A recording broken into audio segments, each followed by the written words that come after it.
So I'm thinking about how most people think. Take this line, for example. It says, "There will be a rapture, a supernatural removal of people into the sky, and we will not be here for the great tribulation." I was thinking how to better word that for someone who's never read the Bible. Supernatural removal of people, what kind of people? So I was thinking of writing supernatural removal of Bible-believing people. And then I started thinking about how the people who read the Bible, they've literally been duped into thinking that as long as you believe in the Bible, whatever that even means. What does it mean to believe in the Bible? That's like saying you believe in the sunshine. You believe in grass. You believe in the ocean. What does it mean to believe in it? It doesn't mean anything. You believe it exists? Of course the Bible exists. Everyone on earth has one, even multiple, even atheists and Satanists. So believe in the Bible, okay. Does it mean you believe it holds value or weight or truth? Because that's ridiculous, because these people, they don't keep any of God's commandments, and yet they believe in the Bible. But the Bible tells you that if you don't keep God's commandments, you're going straight to hell. So I'm in a bit of a quandary as to how to better word this. Again, going straight to hell on Judgment Day if you don't keep God's commandments. Believing in the Bible is not going to save you. If you believe in the Bible, you'll believe in Matthew chapter 7, verse 21 through 23, where Christ said that he would respond to most people asking him to come into the kingdom. "Depart from me, I never knew you, you that work iniquity. Only those that do the will of my Father in heaven are coming into the kingdom." So if you believe in the Bible, you believe in that. Even Paul says, "Work out your salvation with fear and trembling." And Christ once more says, "Go and sin no more." And even in the New Testament, it defines sin as being the breaking of the Old Testament laws. 1 John 3 and 4, what is sin? Sin is transgression against the laws of Moses, God's eternal laws. Christ even said, "Work out your salvation with fear and trembling, and he that shall endure until the end shall be saved." So does that mean I just have to believe in the Bible until the end? The end of what? So the irony is that this stuff is actually a test, obviously. It's always been a test.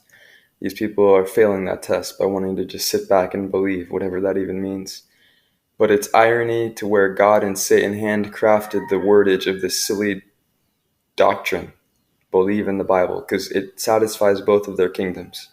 Satan and hell itself is enlarged through all these phony idiots who don't want to keep any of God's commandments and just quote Paul incorrectly, and they even know they're doing it, and they still don't care. Deep down, they know they don't understand what Paul is saying, but they just want to decide that they do. In other words, they're liars. The Bible even says, here's another example, the great example I'm about to give you, how even God crafted this deception with Satan to actually laugh at all these idiot, evil people. The Bible even tells you in Revelation 21 verse 8, no sinner shall enter, no liars shall enter into the kingdom. So these people don't understand what Paul's writing, but they pretend that they do anyways, and they won't listen to you if you try to show them how the precepts actually work. So what are they? They're liars. The Bible has all the answers. Every possible little trick these people would like to pull, it explains and exposes them. Here's an example of how precepts work. Proverbs 8 and 17. "I love them that love me, and those that seek me shall find me."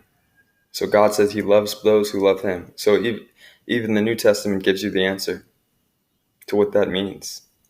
"For this is the love of God, that we keep his commandments." 1 John 3 and 8, "He that continues in sin belongs to the devil, for the devil has been sinning from the beginning." 1 John 3 and 4, 3 verses earlier than 3 and 8. What is sin? Sin is transgression of God's laws, the laws of Moses. So even the New Testament is telling you that sin means breaking God's laws, which were given in the Old Testament and are not changed. They tell you, well, Christ fulfilled it, so now we're in a New Testament, we're in a new covenant. No, we're not. The word new is a misnomer. It's actually renewed. Especially if you learn history, the Israelites weren't actually keeping God's laws. And in fact, 10 of the 12 tribes was actually totally removed from that land. They'd already gone to the Americas. And they hadn't been keeping God's laws for like 1,000 years. the 12 tribes. Christ came to teach them what Moses was teaching them, literally. They had gone to all types of other nations, pagan, fallen angel idolatry, and different forms of worshiping fallen angels, different forms of paganism. Christ came to teach them God's laws. Christ said things like, go and sin no more. Even the New Testament tells you that sin means breaking the Old Testament laws. I said that 3 times already. And here's that great example I referenced. I'm finally going to give it to you. The great example of God and the irony of how he even designed this deception with Satan. Literally, God doesn't want people who are going to choose to be deceived because it's a choice. God sees the inside of the heart and the mind. He knows when someone is being dishonorable to their post and purposefully not understanding something. Or even worse, it's not even a sin to not understand. Just be honest, like I was. I decided, you know what, Paul's letters, they don't make sense. I hope one day I'll understand. But as for right now, if I'm supposed to keep God's commandments, show me what they are, and I'll keep them. Tell me what they are. That's what my attitude was. I didn't just say, oh, Paul said we're not saved by the law, so I don't have to keep the law. Hallelujah. So here's the irony. These people think that all they have to do is believe in the Bible, which doesn't even mean anything. That's ridiculous. That's like me saying, I believe in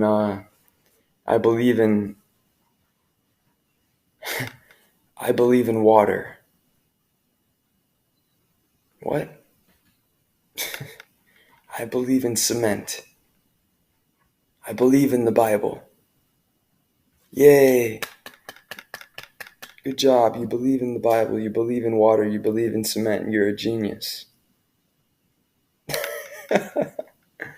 They're like being proud of basically having low-level motor skills to actually see things in front of them. The Bible. I have like 6. So does everyone else. You believe in the Bible. Good job, dummy. Doesn't take any level of intelligence or commitment or faithfulness, like Christ was saying, go and sin no more. That's a high level of faithfulness.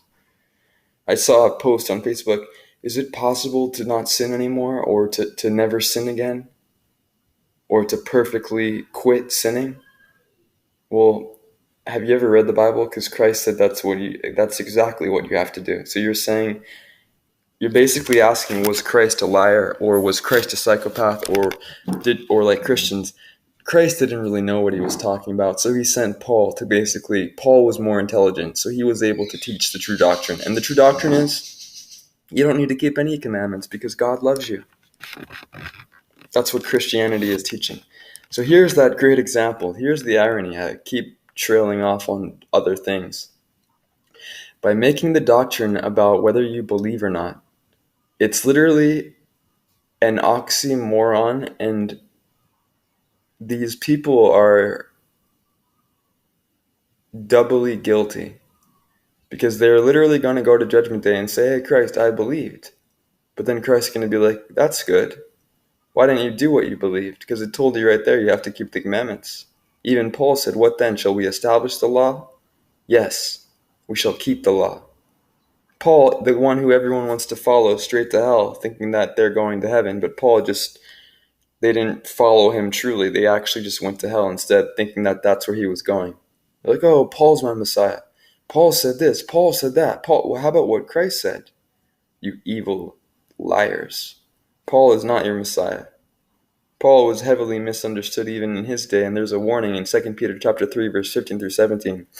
I'll say it slower for those slow people out there. There's a warning in the so-called New Testament that you shouldn't even read 14 out of the 27 books of the New Testament. That's more than half. That's like 54 or 5%. And here's the warning. Again, it's in the book of 2 Peter, chapter 3, verse 15 through 17. And it literally tells you, be very careful when you're reading Paul's letters so that you don't fall into the error of the wicked. What's that error of the wicked talking about? It's talking about lawlessness, not keeping God's commandments. Then it says, be warned, because many people are falling into the error of the wicked by Paul's letters. So be warned so that you don't also fall into that error of the wicked. unto your own destruction. It literally says that. It's like a perfect legal notice. It has every element of a legal document in your modern and even in your heavenly courthouse. God literally has a freaking disclaimer notice to get rid of any liability that people would try to use or incur against him or claim against him. God, you're liable. I thought I just had to believe. God's like, nah, you just didn't want to search the truth like my other servants, like Mordecai and Samuel and Simeon. These men wanted to find the truth. Why didn't you? Because you were a silly, phony liar. That's why. So it's ironic that these people are going to go all the way to the end, not keeping the commandments, and then they're going to say, I believed in the Bible, though. Christ is like, yeah, I know. Or if you really did, Christ will be like, yeah, I know, because really they're not even saying they believe in what it says, because if they did, they would actually try to figure it out and then do it. They're just saying they believed it existed. Christ is like, yeah, I know you believed it existed. That's like the lowest. That means you were alive. You had eyes that functioned and sent signals to your brain. You saw the Bible and you believed it existed. Good job. Now depart from me, I never knew you. You that work iniquity. Only those that do the will of my Father in heaven are coming into the kingdom. No one else. But they're like, but I believed. Grace is like, okay, you really want to pretend that you like were faithful? That's what the word believe in the Bible actually means. It's not actually talking about something you do. Literally, the Greek word that they translated into the English word believe has nothing to do with the mental thought process. Same with the Hebrew words in the Old Testament for believe. The word is shamai, and it means to do. God wanted the people to shamai him, to hear what he said and do it. It's an action word. It's not an emotional or thought process word. It's an action word. It's an action. Their whole culture understood this stuff. Their whole culture was action oriented. They would just laugh people to death, laugh people to scorn if they could be resurrected and see the modern Christian church with people just believing their way into the kingdom. They're out of their mind.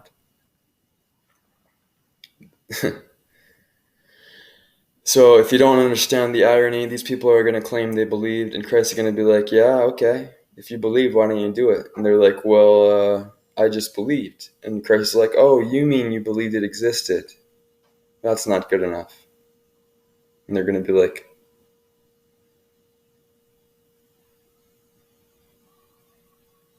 and then they'll be like, hey, in these records, in these books we're opening here, someone actually tried to get you to keep the commandments, and you argued with them. That's pretty evil of you. And they're going to be like this.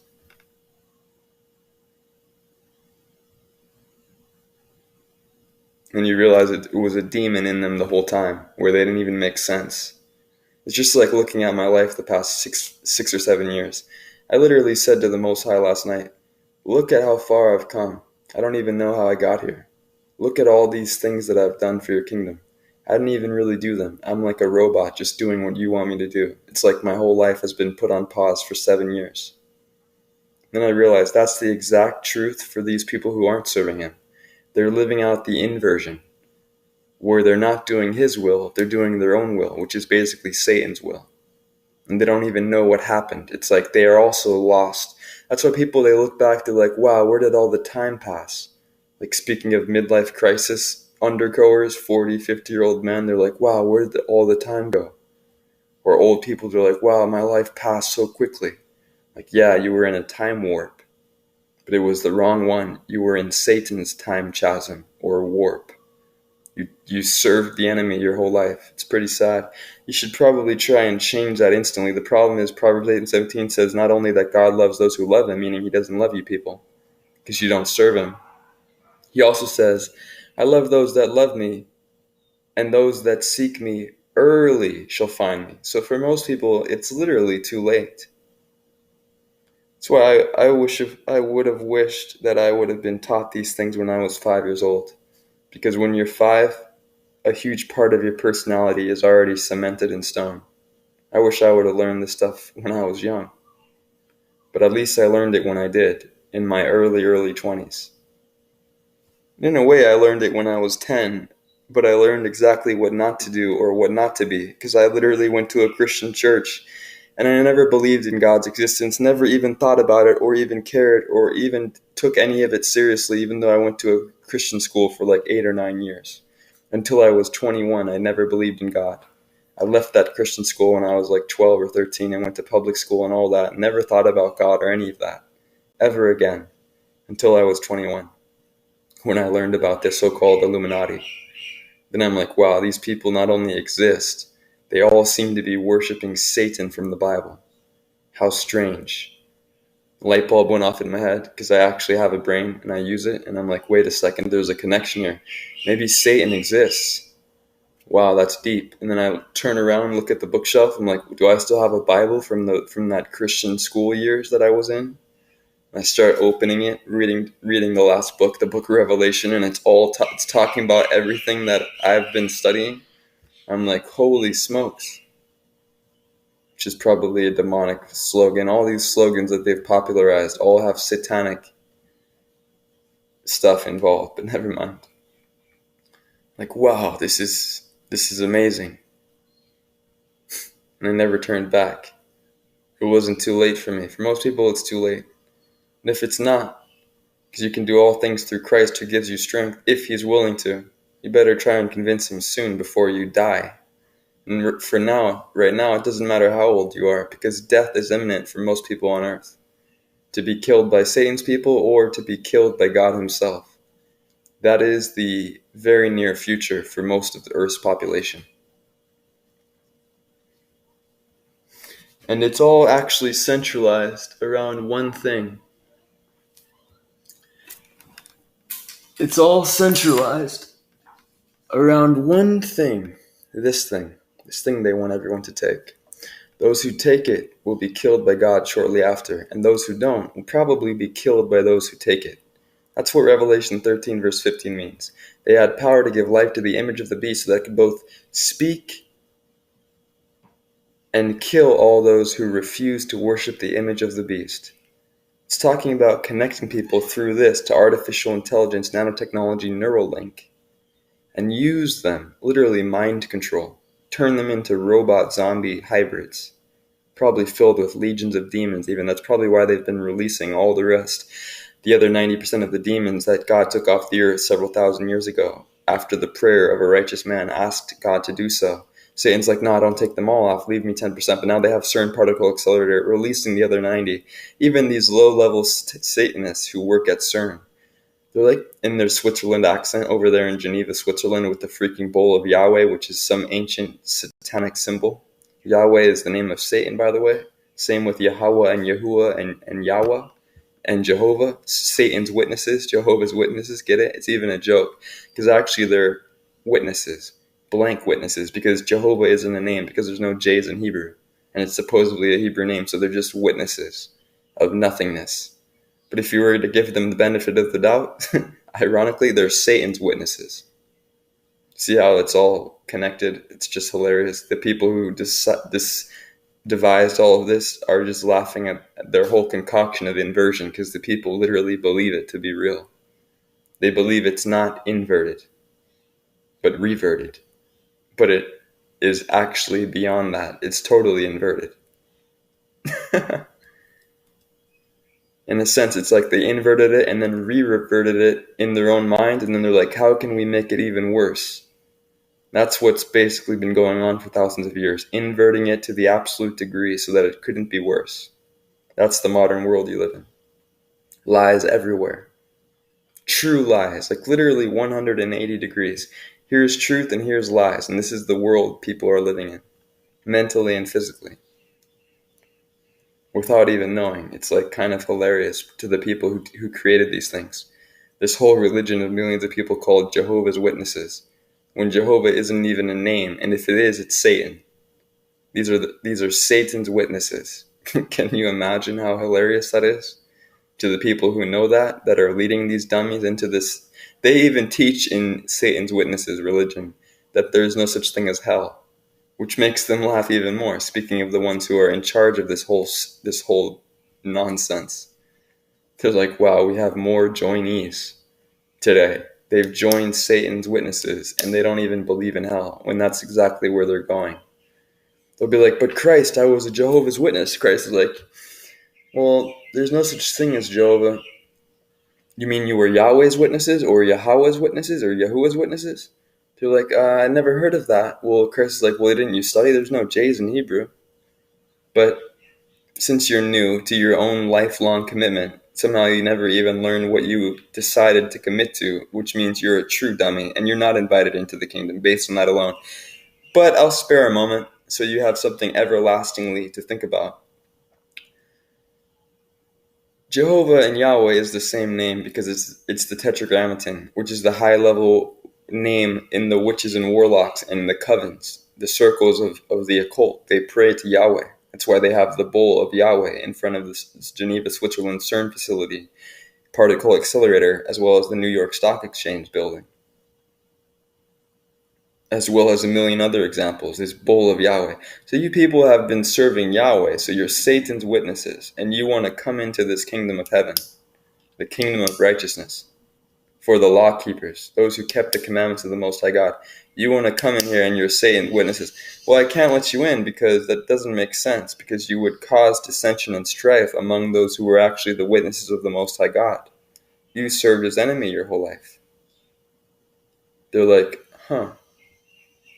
makes sense. We wish we would have known that. Christ is like, yeah. That's what the Bible verse means when it says God doesn't have any pleasure in the death of the wicked. He wished you would have known it also, but now he's going to send you to hell where you belong because you chose not to become important.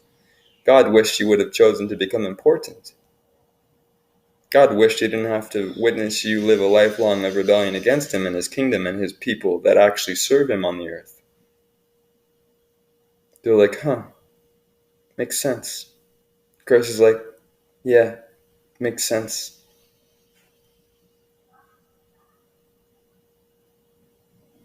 See ya. Depart from me, you that work iniquity. Only those that do the will of my Father in heaven are coming into the kingdom. Matthew chapter 7, verse 23. You should read it sometime.